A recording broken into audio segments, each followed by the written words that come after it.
গ্রীষ্ম বর্ষা বিনীতি ভরসা। হ্যাঁ, বিনীত শপিং সিটি। নমস্কার, আপনারা দেখছেন হুগলি আপডেট। আপনাদের সঙ্গে আমি উষা। আসছি খবরে। হাওড়ার বালিকট লাইনের দুপাশে জমি, বস্তি ও দোকানের উচ্ছেদের নোটিশ দিল রেল কর্তৃপক্ষ। এলাকায় উত্তেজনা। দীর্ঘদিন ধরেই হাওড়ায় বালি কট লাইনের ধারে কম বেশি প্রায় 150টির মতো নানা রকমের দোকান, আবার আচার, ছাতা, জুতো, মোবাইল সহ ইত্যাদি নানান রকমের অস্থায়ী দোকান আছে। বালিতে আগত রেল পথযাত্রীদের কেনাকাটার জন্যই দোকানগুলি রমরমিয়ে চলে। বিগত কয়েকদিন আগে রেলের পক্ষ থেকে একটি নোটিশ জারি করে বলা হয় যে রেলের এই দখলদারি জায়গায় গজিয়ে ওঠা ওই দোকানদারদের 4/6/2025 তারিখে সবাইকে দোকানগুলি খালি করে দিতে হবে। এটা পুরোটাই রেলের জায়গা। রেলের এই নোটিশ পাওয়ার পর সব দোকানদাররা 3/6/2025 তারিখে একটি মিছিল বের করেন। তাদের প্রধান বক্তব্য, আমাদের দোকান খালি করতে বলেছে রেল, কিন্তু আমাদেরকেও একটা বিকল্প রাস্তা বের করে দিতে হবে। দরকার পড়লে আমরা সকল দোকানদাররা রেলের রিস্ক নিতেও রাজি। তবে সূত্র মারফত খবর শোনা যাচ্ছে 18/6/2025 তারিখে সবাইকে চূড়ান্ত দোকান খালি করতে বলা হয়েছে রেলের তরফ থেকে। বালি দুর্গাপুর অভয়নগর 1 নম্বর পঞ্চায়েতের প্রধান সোনালী সমাদ্দার রেলের জায়গা দখল করে বসা এই সমস্ত অস্থায়ী দোকানদারদের পাশে এসে দাঁড়ান। এ বিষয়ে 1 নম্বর পঞ্চায়েতের প্রধান সোনালী সমাদ্দার কি জানাচ্ছেন শুনবো। মমতা ব্যানার্জি মুখ্যমন্ত্রী, আজ যিনি মুখ্যমন্ত্রী মমতা ব্যানার্জি যখন রেলমন্ত্রী ছিলেন তখন এরকম হয়েছিল। তখন যদি উনি পারেন যে যারা দোকানদার ছিল তাদের উচ্ছেদ না করে পুনর্বাসন দিতে, তাহলে আজকের রেলমন্ত্রী যিনি আছেন অশ্বিনী বৈষ্ণব, তারাও উচিত যারা এখানে দোকানদার ব্যবসা করছেন তাদের জন্য পুনর্বাসন দেওয়া হয়। তো সরকার রেল তরফ থেকে তো একটা নোটিশ দিয়ে দিয়েছিল, তারপর আপনাদের সাথে মিটিং হয়েছে। সেই নোটিশের এর আগে উনি বলেছেন সেই নোটিশের কোনো ভ্যালিড নেই, কারণ নোটিশের মধ্যে কোথাও কোনো মেমো নাম্বার বা কিছু নেই। সরকারি যে প্রসেস, সেই প্রসেস কোথাও কোনো, মানে আমরা তো প্রশাসনে আছি, প্রশাসনের যে নিয়ম নীতি থাকে। আপনাদের তো দোকান তুলে দেবে রেল, যা শোনা যাচ্ছে। তো কতটা কষ্টের মুখে পড়বেন? পুরোপুরি কষ্টের মুখে পড়বো, কারণ আমাদের এই দোকান দিয়ে আমাদের সংসার চলে, ছেলেমেয়ের পড়াশোনা, অসুখ বিসুখ যাই হচ্ছে আমাদের সব এই দোকান দিয়ে বিক্রি বাট্টা যা হচ্ছে এই দিয়ে আমাদের চলে। এই দোকান উঠে গেলে আমরা পুরো না খেয়েই মরে যাব। কোনো রকম বিকল্প কিছু ভেবেছেন? আমরা চাইছি, দেখুন রেলের উন্নয়নে তো আমরা কোনো বাধা দিতে পারবো না, কিন্তু আমরা চাইছি আমাদের পুনর্বাসন দিতে, আমাদের একটা জায়গা ঠিক করে দিক, আমরা সেইখানে আমরা দোকানদারি করি, তারা তাদের জায়গায় কাজ করি, আমাদের তাদের কোনো আপত্তি নেই, কিন্তু আমাদের পুনর্বাসন লাগবে। পুনর্বাসন করে দিলে আমরা তাদের কাছেও খুব কৃতজ্ঞ। আপনার নাম? আমার নাম সাক্ষী দাস। এই জায়গাটার নাম? রেল হচ্ছে বালিকট স্টেশন, 5 নম্বর রেলের সাইডে পড়ছে, রাস্তা রোড। কৌশিক ঘোষের রিপোর্ট, হুগলি আপডেট। মেমারি ও দিলালপুরের সংযোগকারী সেতুটি জরাজীর্ণ। পরিদর্শন করলেন সাংসদ শর্মিলা সরকার। ভগ্নপ্রায় কাঠের ব্রিজ পরিদর্শনে সাংসদ। পূর্ব বর্ধমান জেলার মেমারি থানার অন্তর্গত দিলালপুর গ্রামে ভগ্নপ্রায় জরাজীর্ণ কাঠের ব্রিজ পরিদর্শন করতে এলেন বর্ধমান পূর্ব লোকসভা কেন্দ্রের সাংসদ শর্মিলা সরকার। মেমারি ও দিলালপুর গ্রামে সংযোগকারী কাঠের পুল দীর্ঘদিন ধরে জরাজীর্ণ অবস্থায় পড়ে রয়েছে। এই কাঠের ব্রিজ না থাকলে দিলালপুরের মানুষকে প্রায় 6 থেকে 7 কিলোমিটার রাস্তা ঘুরে যেতে হবে। দাবি ছিল এই কাঠের ব্রিজ পাকা করতে হবে। সেই নিয়ে গত লোকসভা ভোটের আগে এই গ্রামে ভোট বয়কটের ডাক দেওয়া হয়েছিল। গ্রামে কোনো মানুষ লোকসভা ভোটে ভোট দেননি। এবার সামনেই বিধানসভা ভোট, তার আগেই এই ব্রিজ পরিদর্শন করে তা নতুনভাবে করার পরিকল্পনা নেওয়া হয়েছে। এখন দেখার পালা ব্রিজের কাজ শুরু হবে। এখন দেখার পালা কবে ব্রিজের কাজ শুরু হবে। এই বিষয়ে সাংসদ শর্মিলা সরকার সাংবাদিকদের কি বলছেন শুনবো। আমি তো পরিদর্শন করি না, আমি পরিদর্শন কোনদিন করতে আসিনি। আমি দেখতে এসেছি, সামলাতে এসেছি। আমি ধন্যবাদ দিচ্ছি এমপি ম্যাডামকে, তাকে আমি বোঝাতে পেরেছি যে মেমারিতে এই ব্রিজটাকে সামনে রেখে আপনার ভোট বয়কট হয়েছিল, আর আপনার টাকাতেই যদি এই ব্রিজটা করতে পারি তাহলে এই গ্রামের মানুষ খুশি হবে। তো তিনিও রিয়েলাইজ করেছেন বিষয়টা, এবং আমি বললাম আপনি গিয়ে আগে দেখুন ব্রিজটা আমরা ফালতু বলছি কিনা, কারণ ডিপার্টমেন্টের টাকার দরকার। সেই টাকাটা যদি এমপি ফান্ড থেকে দেওয়াতে পারি তাহলে ব্রিজটা সুন্দরভাবে হবে। চেষ্টা লেগে রয়েছে যে কোনো ফান্ড থেকে ব্রিজটাকে করার, কিন্তু বুঝতেই পারছেন কেন্দ্র সরকারের চরম অসহযোগিতা। তারপরও আমাদের এটা করতে হচ্ছে। এমপি ম্যাডাম কথা দিয়েছেন, আমরা 2-3 দিনের মধ্যে এক্সটিমেট রেডি করে পাঠাবো। এমপি ম্যাডাম নিশ্চিতভাবে আপলোড করে দেবেন এবং আমি আশাবাদী এবার নিশ্চিতভাবে আমাদের এই ব্রিজটা হবে। আপনি নিজে উঠলেন, এমপি ম্যাডাম উঠলেন, দেখতে পেলেন যে কতটা আতঙ্কগ্রস্ত হয়ে এটা তো পড়লেন। আমার গ্রাম, আমার তো এখান থেকে ছোটবেলা থেকে যাতায়াত। আমার প্রথম দিন থেকে দিলেলপুরে যেদিন থেকে মাইক ধরেছিলাম বলেছিলাম যে আমি দিলেলপুরের টোটাল গ্রামের রাস্তাটাকে পাকা করব আর এই ব্রিজটাকে পাকা করব। ব্রিজটা পাকা করতে গিয়ে যে 1.5 কোটি 2 কোটি টাকার দরকার, এর সংস্থান আমার ক্ষমতায় কুলোয়নি বলে করতে পারি, কিন্তু অনবরত চেষ্টা চলেছে। দেখা যাক, ইমিডিয়েট একটা ভালো জিনিস যদি করে দেওয়া যায় আগামী দিনে। আমি বলছি তো, এটাতে আমরা এমন করে দেবো যে বড় গাড়ি, বড় এখানে লরি যাতায়াত করবে, বাস যাতায়াত করতে পারবো। কিন্তু আপাতত একটা কংক্রিটের ব্রিজ অন্তত এমার্জেন্সি চালানোর ব্যবস্থা যাতে করতে পারি সেই চেষ্টা হচ্ছে। এমপি ম্যাডাম এসেছিলেন, তাকেও ধন্যবাদ। ব্রিজটা হুগলির মেমারি থেকে আশিস কুমার ঘোষের রিপোর্ট, হুগলি আপডেট। কন্যা সন্তান অবহেলিত নয়। প্রথম কন্যা সন্তান হওয়ায় গর্বিত পিতা। কন্যাকে হাসপাতাল থেকে বাড়ি নিয়ে গেলেন ব্যান্ড বাজিয়ে শক্তিপুর এলাকায়। প্রথম কন্যা সন্তান হওয়ায় ফুল দিয়ে গাড়ি সাজিয়ে পুষ্পবৃষ্টি ছড়িয়ে হাসপাতাল থেকে বাড়ি নিয়ে এলো পরিবারের লোকেরা। সমাজে এক অন্যতম নজিরবিহীন ঘটনা ছবি ধরা পড়ল শক্তিপুর থানা সুতাপাড়ায়।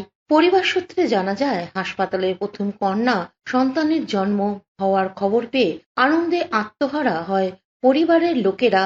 সেই খুশিতে গ্রামের লোকেদের মিষ্টিমুখও করানো হয়। বর্তমান সময়ে কন্যা সন্তান হলে অনেকে মুখ ফিরিয়ে নেয়, এমনকি আবার বধূ নির্যাতনের খবর বেশ কয়েকবার সংবাদ মাধ্যমে উঠে এসেছিল।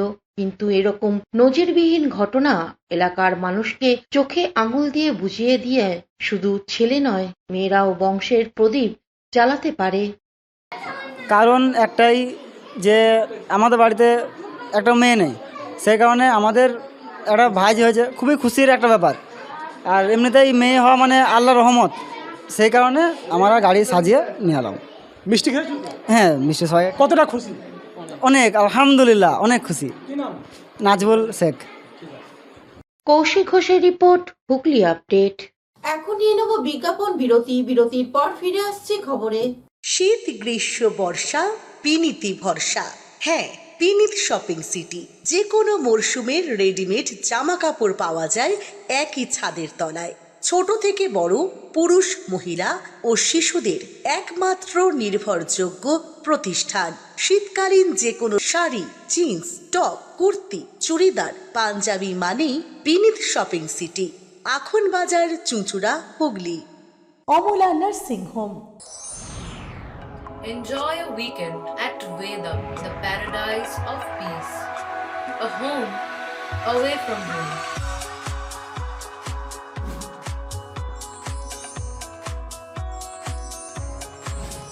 See yourself resonating with the nature. Vedam welcomes you to create your best memories. আগাম সচেতনতার বার্তা দিয়ে পথে নামলো ভারত স্কাউটস অ্যান্ড গাইডসের হুগলি জেলার শাখা। ডেঙ্গুর প্রাদুর্ভাব থেকে বাঁচতে যেখানে সেখানে জমানো জল রাখবেন না, নালা নর্দমা পরিষ্কার রাখুন, আবর্জনা জমাতে দেবেন না, মরা পশু পাখি যেখানে সেখানে ফেলবেন না, এমনই কিছু বার্তা নিয়ে এগিয়ে এলো ভারত স্কাউটস অ্যান্ড গাইডসের হুগলি জেলা শাখা। চুচড়া মাঠের ধার, জেলা শাসক দপ্তর, মহসিন কলেজ, পুলিশ লাইন, ঘড়ির মোড় সহ বিভিন্ন এলাকা সচেতনতার প্রচার করা হয়। অনেক সময় হয়তো একটা ফাটা টায়ার আছে, তো সেইটা জল জমছে, তো সেটা না ফেলে দিয়ে আমরা রেখে দিয়েছি। এটা হচ্ছে ইগনোরেন্স। আমরা কি করি, চায়ের কাপটা খেলাম,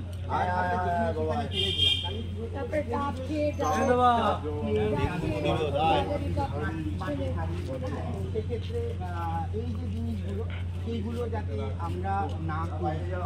হুগলি থেকে চন্দনা দত্তের রিপোর্ট, হুগলি আপডেট।